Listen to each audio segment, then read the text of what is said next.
Brigitte Adjamakbo-Johnson, bonjour. Bonjour. Pourquoi boycottez-vous les législatives du 20 décembre? Nous ne boycottons pas les élections du 20 décembre. Nous sommes dans la logique de tout faire pour que ces élections soient arrêtées et que, ensemble, nous préparions des élections consensuelles, démocratiques et transparentes, tout comme le recommande la feuille de route de la CEDEAO. Et à quelles conditions pourriez-vous participer à des législatives? À condition que ce soit préparé au sein d'une CENI paritaire où chaque parti serait représenté par 8 membres et où il y aurait un président neutre. Alors votre principale revendication, c'est la limitation à 2 mandats présidentiels avec effet rétroactif pour que le président fort ne puisse pas se représenter en 2020. Mais d'ici à mars 2020, vous avez encore 15 mois pour essayer d'obtenir cela. Alors en attendant, pourquoi n'allez-vous pas à ces législatives pour essayer de peser sur le futur débat parlementaire en vue d'une éventuelle révision de la Constitution? Eh bien, voyez-vous, nous avons affaire à un régime qui fait tout à l'envers. En réalité, les Togolais n'ont pas demandé des élections. Les Togolais ont avant tout demandé des réformes pour parvenir à l'alternance. Alors la CEDEAO, qui est intervenue comme médiateur, nous a proposé comme solution à la fois les réformes puis des élections législatives. Et il est prévu que les réformes aient lieu avant les élections, mais à ce jour, les réformes n'ont pas pu avoir lieu parce que le régime n'en veut pas. Les élections, ils veulent les organiser unilatéralement et organiser comme ils en ont l'habitude des élections frauduleuses.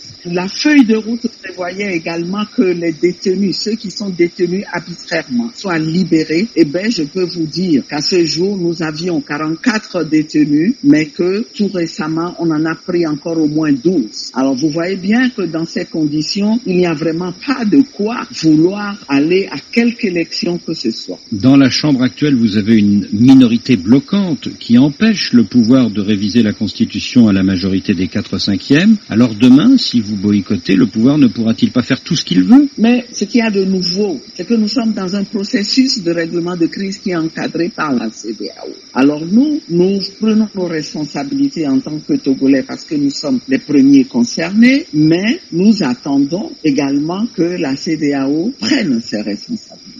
La médiation ouest-africaine a démarré après les grandes marches d'août à octobre 2017, mais aujourd'hui il n'y a plus ces grandes marches. Est-ce que votre...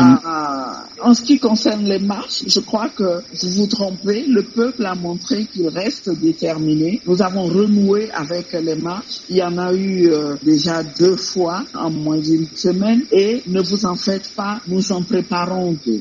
Et j'allais dire peut-être que la journée Togomore de ce mardi n'a pas été autant suivie que vous le souhaitiez, non? Ah oui, vous faites allusion au bilan de la journée Togomore. Eh bien, on peut dire que le bilan est mitigé, mais nous sommes convaincus que ça n'entame en rien la détermination des Togolais. Au contraire, nous interprétons ce bilan mitigé comme une demande des Togolais d'action plus énergique qu'une opération Togomore. Et c'est vers ça que nous irons dans les jours à venir. Alors vous annoncez vouloir empêcher les législatives du 20 décembre. Concrètement, allez-vous essayer d'empêcher les gens de voter au risque d'affrontement avec les forces de l'ordre? Nous utiliserons les moyens en notre possession pour faire en sorte que cette campagne n'ait pas lieu et que le processus électoral soit stoppé. Y compris au risque d'affrontement avec les forces de l'ordre?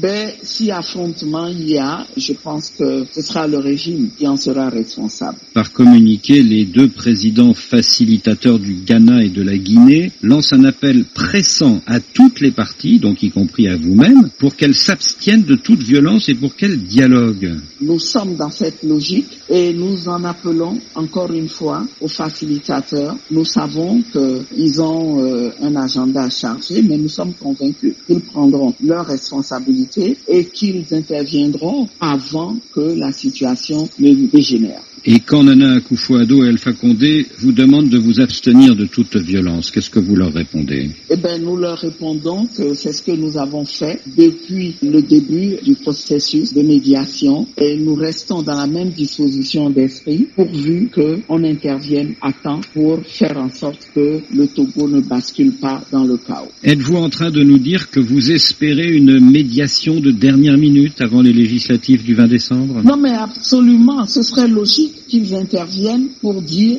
basta, ça suffit. Ce n'est pas ce que la feuille de route prévoit que vous êtes en train de faire. Il y a 3 axes dans la feuille de route. Il y a les mesures d'apaisement à travers la libération des détenus, il y a les réformes et il y a le processus électoral. Quand on fait le bilan, à ce jour, aucun des 3 axes n'est vraiment respecté. Et quand on creuse pour voir à qui la faute, eh bien, on est bien obligé de reconnaître que c'est le régime qui ne veut pas de cette feuille de route et qui a tout fait pour qu'elle ne soit pas appliquée. Brigitte Adjamagbo-Johnson, merci.